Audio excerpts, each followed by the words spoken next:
By now, you've probably seen the celebrity voice cast of the Mario movie. This itself is hilarious, but I think it's yet another indication that this movie will probably not be very good.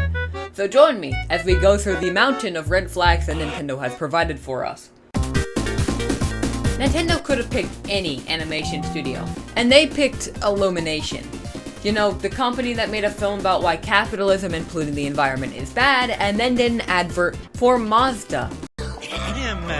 Aren't we forgetting something?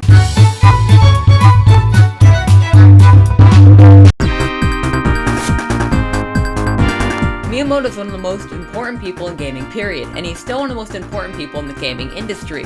But recently he's been on a quest to make Nintendo into something more than just a video game company.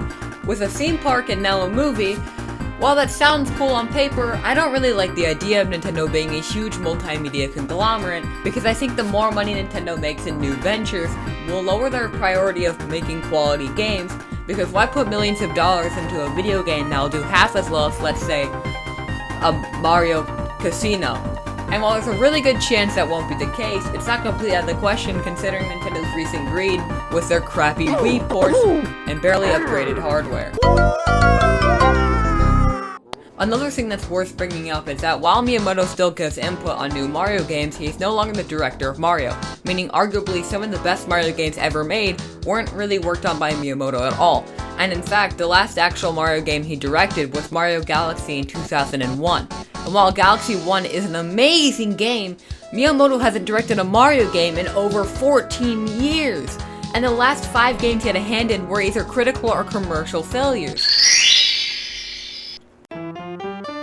If you don't know, Charles Martinet has been the voice of Mario since the 64, and his voice is iconic. So in a movie that's fully animated, it seems obvious who you would cast. But no, they're just a celebrity voice cast, because Nintendo cares about keeping the integrity of their intellectual properties when they kill thousands of free fan projects. But when it comes to expand their empire, they kill one of the most iconic parts of their biggest IP, so they can appeal to a wider audience. But let's be real, people who don't care about Mario aren't gonna care about Mario because it's Chris Pratt. And the only way this would even make sense in a business perspective is if they intended it for it to be a massive meme and get people to see the movie because they find it funny, which would be a smart marketing strategy.